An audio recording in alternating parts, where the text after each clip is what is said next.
Salutare, dragi prieteni! Alaltăieri, vineri dimineață vă prezentam rezultatele bursei americane de joi. Atunci vă vorbeam despre niște pierderi de aproximativ 1000 de miliarde de dolari. Pe piața americană doar vorbim acum. Pentru că au existat pierderi pe mai multe piețe, inclusiv pe piața românească. Aici nu mă refer doar la companiile românești de pe piața românească de capital, referindu-mă strict la România, care au pierdut niște bani destul de mulți, niște procente semnificative, ci sunt și fondurile de pensii. De exemplu, din pilonul 2, unde s-au pierdut foarte, foarte mulți bani. Dacă în România s-au pierdut foarte mulți bani și în Europa, în America, în Statele Unite ale Americii s-au pierdut mult mai mulți bani. Pentru că vinerea a fost o lovitură și mai mare asupra piețelor financiare din Statele Unite ale Americii și aici vorbim deja, unii vorbesc despre niște pierderi de 5400 de miliarde de dolari, iar alții vorbesc chiar de niște pierderi mult mai mari. De exemplu, cei de la Forbes vorbesc despre niște pierderi de 6,6 trilioane de dolari, adică 6600 de miliarde. În orice caz, fie că sunt 6600, fie că sunt 5400 de miliarde de dolari, sunt niște pierderi extrem de mari pe care Statele Unite ale Americii nu poate să le suporte și veți vedea, mai avem câteva ore până ajungem în ziua de luni, câteva ore bune, toată ziua, și vor deschide din nou pe pierdere cei din Statele Unite ale Americii, dacă între timp nu o să anunțe Trump ceva de la Mar-a-Lago, că el se relaxează, joacă golf acum la Mar-a-Lago. Dar nu este prea ok situația în Statele Unite ale Americii, pentru că au pierdut foarte multe companii americane, așa cum vă spuneam, în estimările între 5400 și 6600 de miliarde de dolari. Oameni buni, asta înseamnă bugetul României, PIB-ul României pe următorii 20 de ani. Ca să ne facem așa o idee despre pierderi. Și principalii pierdanți sunt indicele S&P 500, Standard & Poor's 500 al bursei din New York. Mai sunt Dow Jones, indicele Dow Jones a scăzut și el foarte, foarte mult. Dow Jones a scăzut cu 10%. Nasdaq a scăzut cu 6,1%, S&P a deschis în scădere și a și închis pe scădere cu minus 6%, care este cea mai slabă zi din luna martie 2020, deci din ultimii 5 ani. Și Apple a scăzut cu cel puțin 7%, în timp ce Tesla a înregistrat în doar o singură zi, vă spun acum, un declin de 10%. Și lucrurile astea sunt foarte, foarte grave. Lucrurile astea vor duce la tensiuni, deja sunt tensiuni sociale foarte mari în Statele Unite ale Americii. Pentru că, așa cum știm, și acolo oamenii au pensiile, la ei mai drastică, nu au pensia asta de stat, la ei toate pensiile sunt pensii private și toate fondurile de investiții, toate pensiile au banii băgați în acțiuni, în fonduri de investiții, în tot felul de astfel de acțiuni financiare. Și atunci investitorii nu erau pregătiți pentru anunțul președintelui Donald Krasnov Trump privind tarifele globale, care au fost niște tarife globale masive, care depășeau toate previziunile. Așa că experții spun că piețele financiare fac presiune acum asupra administrației, fie să reducă tarifele planificate, fie să arate progrese în negocieri, după cum au raportat aceștia vineri. Să vedem ce se întâmplă. Poate se culcă Trump și se trezește un pic mai inteligent, dar nu cred. Ăsta este ca și un berbec care intră cu capul în gard până demolează șandramaua. Șandramaua se numește în momentul de față Statele Unite ale Americii. Și de ce nu puteți să spuneți că și lumea liberă? Pentru că și noi suferim de pe urma acestei tâmpenii pe care Donald Trump o face și toată administrația lui. Înainte de weekend, analiștii și-au exprimat îngrijorarea cu privire la o posibilă escaladare a războiului comercial, unde Statele Unite nu au de gând să se retragă. Ce vă spuneam? Experții avertizează că conflictul continuu, comercial mă refer, ar putea dăuna grav sectorului tehnologic și economiei în ansamblu ei, crescând probabilitatea unei recesiuni și încetării creșterii pieței.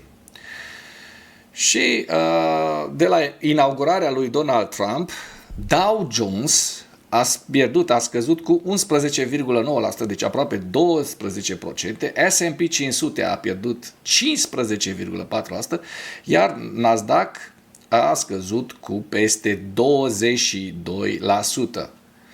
Deci, oameni buni, nu este de glumă, nu este de joacă, cu toate aceste mișcări de pe bursă, o să ne afecteze pe toți. Vă amintiți, v-am spus, v-am relatat de mai multe ori că vom avea cu toții de suferit, vine o criză globală și lucrurile astea care se întâmplă pe bursă sunt doar începutul unei recesiuni și unei crize globale pe care noi n-am mai trăit-o. Nu știu dacă a existat o astfel de criză globală în anii 30, pentru că acum piețele sunt mult mai interdependente decât erau pe vremea aceea, așa că această mișcare va afecta foarte mult atât piața americană, cât și piețele europene, asiatice, chinezești chiar. Deci Rusia nu va scăpa nici fără această repercursiune. Am văzut că prețul la petrol a scăzut foarte, foarte mult în ultimul timp și dacă lucrurile așa continuă, vor da faliment cei care nu sunt pregătiți, ca state mă refer, și printre ăștia suntem și noi, din păcate, pe care avem niște datorii pe care nu le putem suporta din actualul buget. Așa că reducerile cheltuielilor bugetare ar trebui să fie o prioritate. Acum vreau să vă arăt niște imagini din Statele Unite ale Americii. Ieri Statele Unite ale Americii pare că s-au trezit așa din letargie. Au mai fost proteste în Statele Unite ale Americii, dar nu de o asemenea amploare. Hai să vedem ce...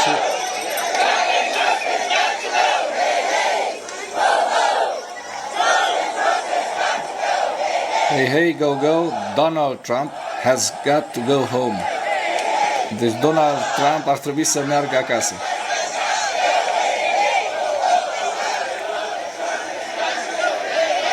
Da? La doar 3 luni de la investire, deja oamenii a reușit să adune pe oameni în stradă, da? Ia să vedem. An unrelated protest, but what you are looking at right now is Boston, and I'm from there. I can recognize this. This is the plaza right outside of City Hall in downtown. Here's a live look at Boston, Massachusetts now as we check back in on one of our top stories: anti-Trump protests taking place across the country today after a tumultuous week, to say the least. On Wall Street and the economy. We want to point out, just a few minutes ago, we did show you a protest. We said it was Boston. It was not Boston. It was an unrelated protest. But what you are looking at right now is Boston, and I'm from there. I can recognize this. This is the plaza right outside of... Okay. Mergem mai departe.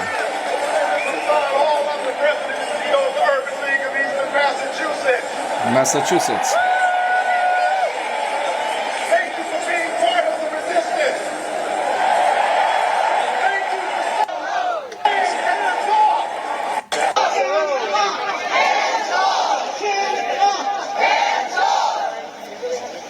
Da? Deci nu e vorba de un singur protest, sunt mult mai multe proteste, așa cum vedem în imagini, sunt foarte multe proteste în Statele Unite ale Americii.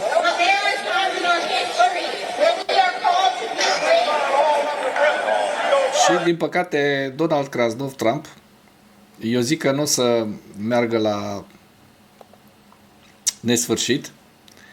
Așa, pentru că ceea ce face el acum afectează foarte mult credibilitatea Statelor Unite pe plan mondial și am ales și un articol din presa ucraineană despre aceste proteste în masă împotriva politicilor lui Donald Trump.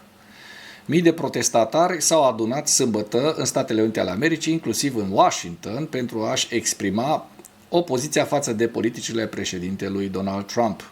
Sursa: Reuters și Associated Press. În total, organizatorii protestelor au anunțat 1200 de proteste în toate cele 50 de state, precum și în Canada și Mexic. La Washington se așteaptă peste 20.000 de participanți. Protestele continuă și în momentul în care vorbim noi acum și astăzi vor urma, în timp ce aproximativ 150 de grupuri de activiști s-au înscris pentru a participa la demonstrații numite Hands Off. Reuters notează că protestatarii au fost văzuți purtând steaguri ucrainene și eșarfe chefie palestiniene. Asta nu-mi place, sincer, cu eșarfele palestiniene, pentru că palestinienii, din păcate, au făcut niște lucruri nasoale. Deci cei care, la terorism mă refer, și n-am văzut niciun palestinian care să vină și să spună că se delimitează și condamnă crimele pe care palestinienii le-au făcut în Israel acum un an jumătate. Deci nu ține. Etafenta niețănaie, cum zice rusul. În total, așa, Reuters notează că protestatarii au fost văzuți purtând steaguri așa. Un protestatar a spus că a venit să protesteze pentru tot ceea ce face Casa Albă la politicile de imigrare ale Departamentului de Eficiență al lui Elon Musk, DOGE-ul, de la managementul industriei, educației, până la tarifele la importuri de săptămâna aceasta. Vreau să spun, întreaga noastră țară este atacată, toate instituțiile noastre, tot ceea ce face America, ceea ce este America în acest moment, a spus protestatarul. Protestatarii sunt nemulțumiți de măsurile administrației Trump de a concedia lucrătorii federali, de a închide birourile locale ale administrației securității sociale, de a elimina în agenții întregi, de a deporta imigranți, de a reduce protecția persoanelor transgender și de a reduce finanțarea federală pentru programele de îngrijire a sănătății. Mii de oameni s-au adunat în Boston, Massachusetts. Ei țineau, așa cum v-am arătat, pancarte pe care scria Hands Off Our Democracy, Hands Off Our Social Security și includea și includerea egală a diversității face America puternică. În Florida, sute de oameni au manifestat în Palm Beach Gardens la câțiva kilometri de clubul de golf al lui Donald Trump. Oamenii s-au aliniat pe ambele părți ale drumului, cerând celorlalți să claxoneze.